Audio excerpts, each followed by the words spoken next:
Halo, welcome di video ini. Kali ini sedikit edukasi gitu lah tentang ANBK gitu. Mungkin buat orang tua siswa gitu, khususnya yang ada di kelas 5, kelas 8 dan kelas 11 SMA gitu, pasti pernah mendengar istilah ini gitu, ANBK. ANBK itu apa gitu, dan ini juga nggak hanya untuk orang tua yang ada di kelas 5 gitu, tapi untuk orang tua yang ada di kelas-kelas sebelumnya kayak kelas 3, kelas 4, kelas 2 gitu. Nah, kalian juga penting untuk. Nah, apa itu ANBK? ANBK adalah singkatan dari Asesmen Nasional Berbasis Komputer gitu kan.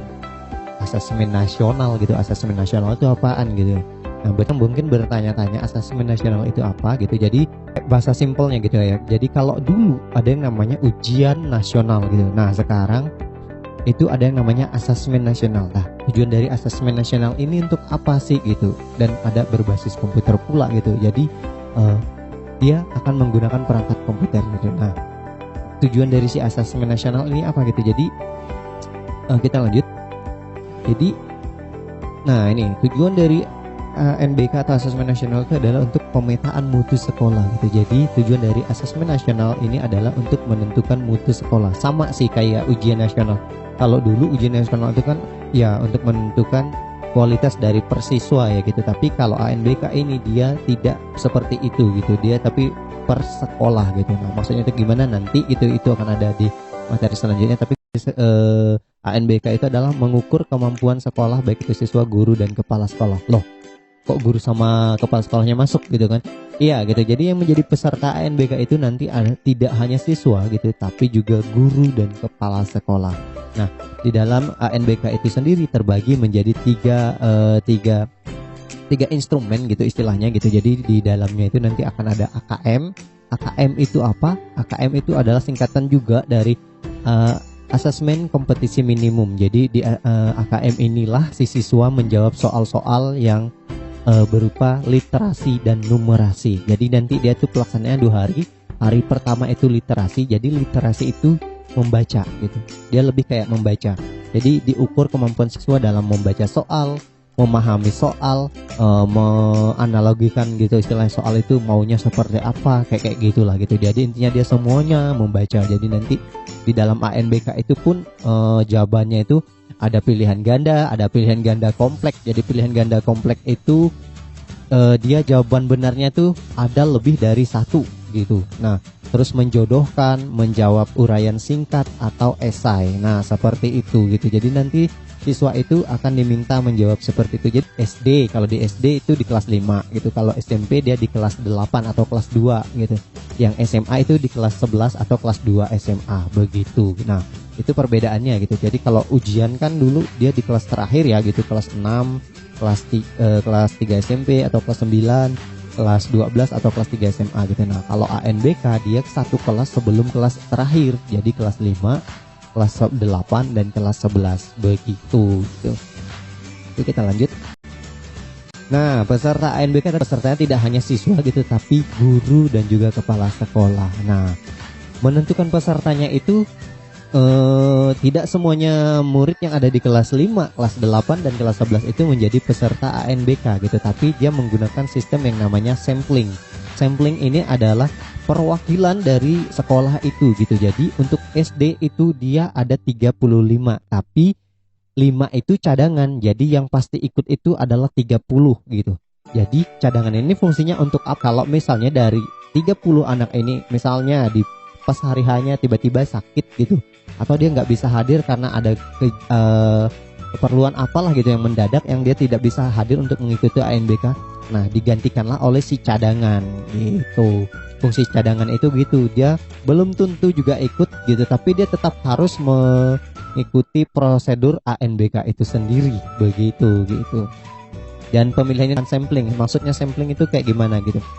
Jadi misalnya sekolah itu memiliki siswa kelas 5 jumlahnya 50 gitu. Nah, 50 ini tidak semuanya menjadi peserta ANBK, tapi yang dipilih itu hanya 35 dengan cadangan 5 itu tadi ya. Jadi 35 gitu. Jadi yang menentukannya itu bukan pihak sekolah tapi pihak dari pusat sana. Jadi sekolah mengirimkan nama 50 anak ini ke pusat gitu. Nanti pusat yang akan menentukan siapa aja yang akan terpilih menjadi peserta sampling 35 anak itu. Sisanya tidak gitu. Nah, kalau kalian orang tua misalnya berpikir, loh, kalau ini dia kayak ujian, kalau anak gua nggak kepilih, berarti anak gua nggak lulus dong gitu. Tidak gitu. Jawabannya tidak gitu, karena ANBK ini bukan menilai per individu. Jadi misalnya si anak 35 ini misal dia nggak bisa jawab terus dia nggak lulus, bukan, tidak seperti itu tujuannya gitu. Tapi dia lebih ke penilaian mutu gitu. Jadi 35 anak ini dipilih menjadi sampling, jadi dia mewakili sekolah itu dalam menentukan mutu sekolahnya gitu. Makanya gue bilang kalau misalnya yang terpilih misalnya dari 35 ini, misalnya yang SD ya gitu 35, SMP itu dia 45 ya dengan cadangannya gitu. Nah, yang terpilih dari 30 ini adalah anak-anak yang notabene mereka adalah anak-anak yang pintar misalnya gitu. Ya udah bisa kita tebak bahwa nilai sekolah itu ya kalau misalnya penilaiannya mungkin misalnya menggunakan sistem A B C D E gitu. Ya bisa kita tebak sekolah itu pasti nilainya bagus antara A atau B gitu. Tapi kalau sebaliknya misalnya yang terpilih adalah dari 35 ini adalah rata-rata siswa yang mungkin baca nggak bisa, menghitung nggak tahu, perkalian nggak tahu gitu. Ya udah bisa ditebak hasil sekolah itu mutunya seperti apa, begitu menentukan mutu. Tapi ini juga bukan dengan mengetahui mutu sekolah, bukan juga jadi menentukan peringkat sekolah itu ya gitu. Tujuannya juga bukan untuk itu. Jadi tujuan dari pemerintah mengadakan ini yang tangkap gitu ya, itu adalah untuk memberi jadi dengan adanya penentuan mutu ini pemerintah jadi tahu sekolah ini kekurangannya apa. Jadi mereka jadi kayak bisa memberikan solusi ke sekolah itu supaya mereka bisa lebih memperbaiki mutunya ke situ gitu, bukan untuk menentukan peringkat sekolah ini. Jadi misalnya sekolah ini rata-rata muridnya pintar gitu, jadi ini peringkat 1 gitu. Tidak juga seperti itu gitu, tapi dia lebih ke mempermudah pemerintah dalam memberikan solusi tiap sekolahnya supaya sekolah itu kedepannya lebih baik lagi, seperti itu gitu. Tujuannya ANBK itu seperti itu, bukan menentukan peringkat juga gitu. Jadi ingat ya gitu, buat kalian orang tua yang anaknya tidak terpilih menjadi peserta ANBK, nggak usah ngamuk-ngamuk juga gitu, nggak usah marah-marah juga gitu, karena ya yang terpilih itu adalah ya yang menentukan pihak pusat gitu. Kita nggak tahu nih, pihak sekolah nggak tahu yang akan dipilih siapa gitu. Kalau misalnya pihak sekolah bisa menentukan, ya pastinya sekolah akan mengirimkan yang terbaik dong gitu, yang pintar-pintarnya pasti yang dipilih gitu kan, ya kayak gitu kan. Tapi kalaupun seperti itu kan nggak adil juga gitu. Kesannya nanti yang tidak kurang ini nggak punya kesempatan untuk mencoba gitu kan. Makanya lebih adilnya seperti itu. Jadi yang menentukan adalah pihak dari pusat, bukan sekolah gitu. Sekolah hanya diberitahu yang terpilih adalah ini. Nanti sekolah akan memberitahukan ke orang tua murid kalau anaknya terpilih menjadi peserta sampling ANBK. Kenapa dibilang sampling gitu? Jadi kalau dicontohkan gitu ya. Jadi kalau misalnya kalian diberi sebuah makanan gitu, untuk mengetahui makanan itu enak atau tidaknya kalian kan akan mencicipi gitu kan, tidak langsung makan gitu kan ya. Kalian akan mencicipi 1 sendok gitu kan. Oh, makanan ini, bakso ini asin, dan kalian pasti tidak mau melanjutkan memakannya. Dari situ juga kita udah tahu, oh makanan ini pasti ya asin gitu. Sama seperti itu sistemnya sampling itu pun sama seperti itu. Jadi misalnya dari 35 ini rata-rata anaknya adalah anak-anak yang cerdas tadi, udah bisa diketahui mutu sekolah itu di mana gitu, di posisi mana. Tapi kalau misalnya dari 35 ini aja rata-rata anak yang mengikuti nggak bisa baca, nggak bisa ngitung, udah diketahui berarti kekurangan sekolah itu apa, begitu gitu. Makanya dikatakan sampling begitu. Cara kerjanya seperti itu begitu ya. Kita lanjut.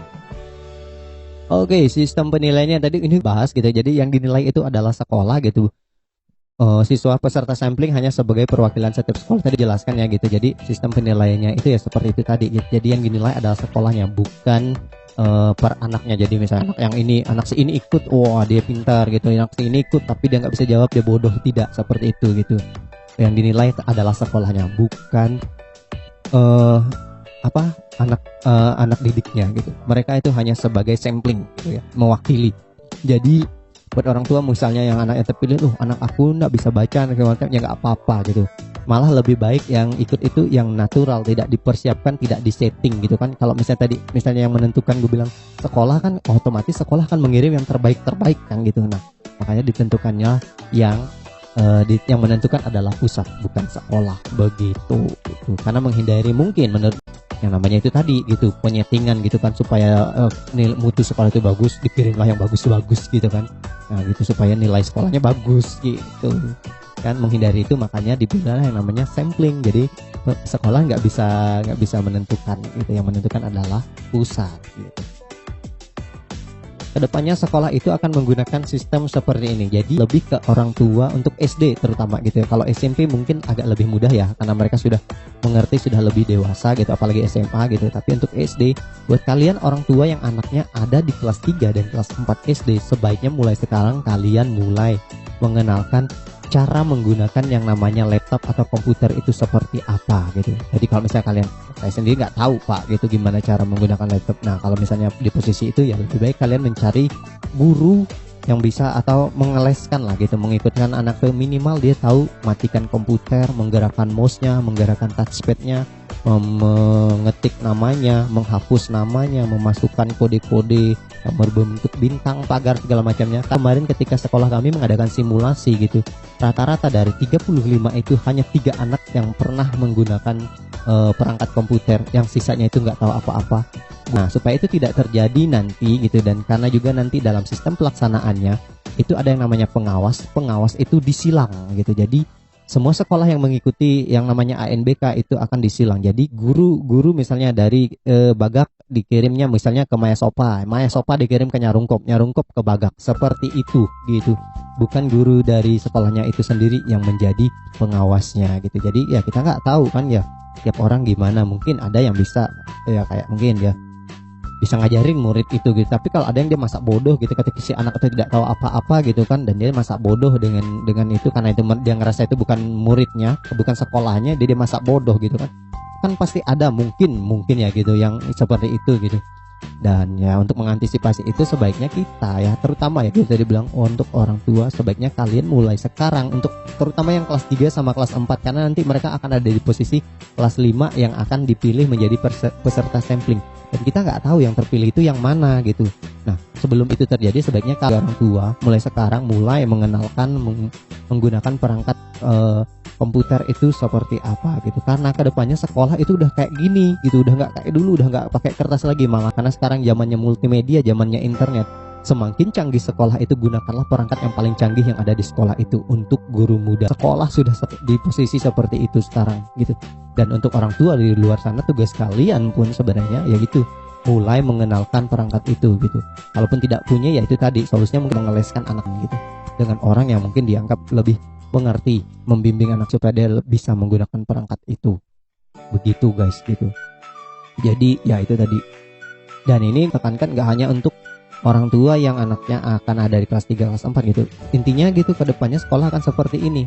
Multimedia itu akan sangat amat dibutuhkan gitu. Jadi buat kalian anak yang pastinya akan sekolah kan gitu, ya lebih baik mulai sekarang ajarkan gitu, supaya nanti ketika dia masuk gitu, karena nanti di ini pun akan ada yang namanya AKM gitu ya. AKM itu kan tadi bagian dari ANBK gitu. Nah AKM itu ternyata supaya siswa ini tidak kagok ketika ada di kelas 5 katanya, pemerintah itu memberikan yang namanya ada AKM kelas. Nah AKM kelas itu apa gitu? AKM kelas itu ya sama persis seperti kayak AKM yang ANBK ini tadi. Cuman kalau dulu kan kita ya, kalau misalnya ada yang namanya ulangan mid semester atau ulangan naik kelas gitu kan ya. Nah kalau dulu itu guru membuat soal, diketik, di print gitu kan, lalu dibagi, lalu siswa lalu mau jawab gitu kan, disilang-silang pakai pen. Nah karena tadi gue bilang pengawas sudah tidak mau melihat sistem seperti itu, dan pemerintah pun sudah menyediakan yang namanya AKM kelas. Soal yang dibikin oleh si guru itu tidak lagi di print, tapi langsung dimasukkan ke aplikasi ANBK itu sendiri yang namanya AKM kelas. Jadi nanti misalnya jadwal hari Senin adalah kelas 3 gitu, jadi yang masuk ke ruangan multimedia itu, ke ruangan komputer itu adalah anak kelas 3 dan beserta gurunya. Jadi gurunya tinggal masukin soal yang dibuat itu ke aplikasi itu, dan si anak tinggal membuka dari komputernya untuk menjawab. Jadi tidak ada lagi pakai pen, pakai tip X, pakai apa segala macamnya kayak gitu. Udah nggak kayak gitu. Sekarang tinggal klik, misalnya ini jawabannya A, ini jawabannya B, oh ini menjodohkan, ini ke sini, tinggal tarik, klik kayak gitu. Sekarang sekolah udah diminta seperti itu gitu. Dan itu pun membantu guru dalam proses penilaian. Jadi si guru nggak capek-capek lagi untuk mengkoreksi anak yang ini nilainya berapa, yang ini berapa gitu. Itu dari aplikasinya langsung otomatis ada nilainya. Jadi dia langsung tahu rata-rata muridnya berapa, kelasnya itu berapa, per individunya berapa, begitu gitu. Itu AKM kelas. Jadi sekarang sekolah sudah di posisi itu. Jadi orang tua di luar sana ya gue harusnya sih up to date juga ya gitu. Jadi ya mau tidak mau harus mengajarkan ini ke anak kalian supaya ketika masuk sekolah udah nggak kaget lagi, udah nggak kagok lagi gitu kan. Begitu gitu. Oke ya, sekian aja lah ya video edukasi tentang ANBK. ANBK itu apa? Semoga sedikit membantu buat orang tua ya, terutama di luar sana yang mungkin masih bingung tentang